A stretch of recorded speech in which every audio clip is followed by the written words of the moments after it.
جب میں پاکستان میں تھا تو وہاں سندھ کے اندر ایک علاقہ ہے، اس کو تھر کہتے ہیں، تھر پار کر ریگستان ہے، اور پھر وہاں وہ تقریباً 100 کلومیٹر کا ریگستان ہے، آخر میں بارڈر ہندوستان پر جا کر وہاں اس کا بارڈر ہے۔ یہاں تبلیغی جماعت والے شروع ہوئے، ان کو بھیجا گیا، چھوٹے چھوٹے گاؤں ہیں وہاں پر، سخت گرمی کا زمانہ تھا، تو کراچی سے ہفتے 2 ہفتے بعد جماعتیں جاتی تھی ان کی نصرت کے لیے۔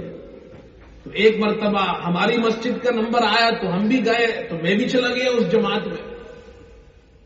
کراچی سے کوئی 6 گھنٹے کی مسافت پر، کتنا بڑا شہر ہے کراچی، کراچی سے صرف 6 گھنٹے کی مسافت پر وہ ریگستان ہے، وہاں ہم پہنچے، اور اس جماعت میں ہمارے ساتھ جنید جمشید بھی تھا، اللہ تعالیٰ ان کی مغفرت فرمائے، ان کے درجات بلند فرمائے، بڑے اچھے انسان تھے۔ تبلیغ والوں نے ایسے کام کیے، دیکھو جنید جمشید جیسا آدمی بھی تبلیغ سے اللہ نے انہیں کہاں پہنچایا، دیکھو۔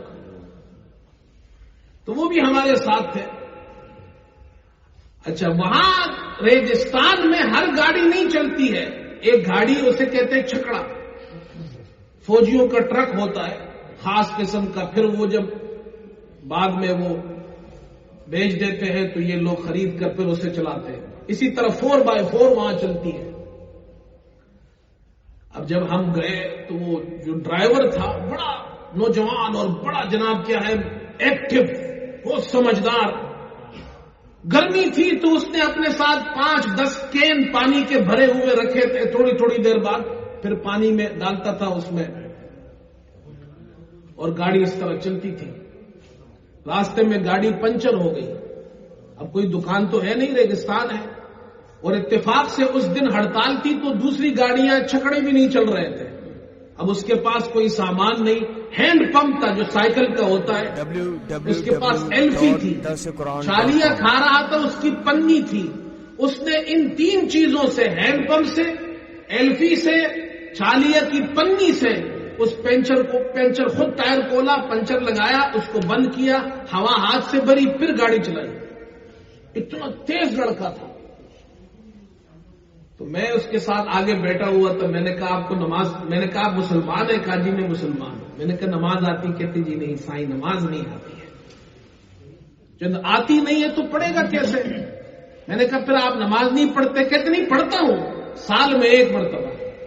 مولوی آتا ہے، مولوی نہیں ملا، اس نے وہ الفاظ اس کے مجھے یاد ہے، انہوں نے کہا ایک ملا آتا ہے، ایک ملا اسکوٹر پر آتا ہے سائیں، ایک ملا آتا ہے اسکوٹر پر آتا ہے، وہ یہاں نماز پڑھاتا ہے، عید کی نماز کہلاتا ہے، ہم بھی اس کے پیچھے کھڑے ہو کر اوپر نیچے ہو جاتے ہیں۔ یہ ایک مسلمان کا حال ہے کراچی سے صرف 6 گھنٹے کی مسافت پر۔ میں نے کہا آپ کو کلمہ آتا ہے؟ کہتے نہیں سائیں کلمہ بھی نہیں آتا۔ میں نے کہا پھر کیا ہے؟ کہتے جی یہاں ایک بزرگ ہے، بس وہ ہم ان کے پاس جاتے ہیں۔ تو بزرگ کو بھی اتنی جناب کیا توفیق نہیں ہوئی کہ ان کو کم از کم کلمہ سکھائے۔ یہ تبلیغ والے جماعتوں میں جا کر ایسے لوگوں کو کلمہ سکھاتے ہیں۔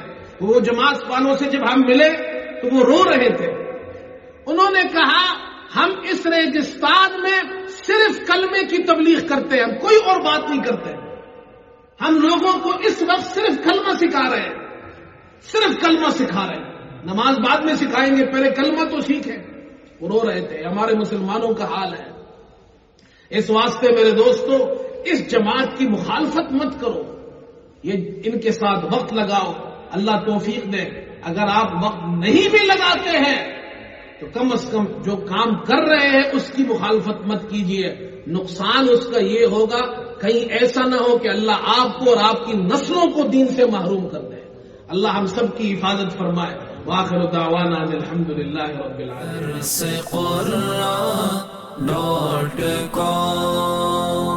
www.darsequran.com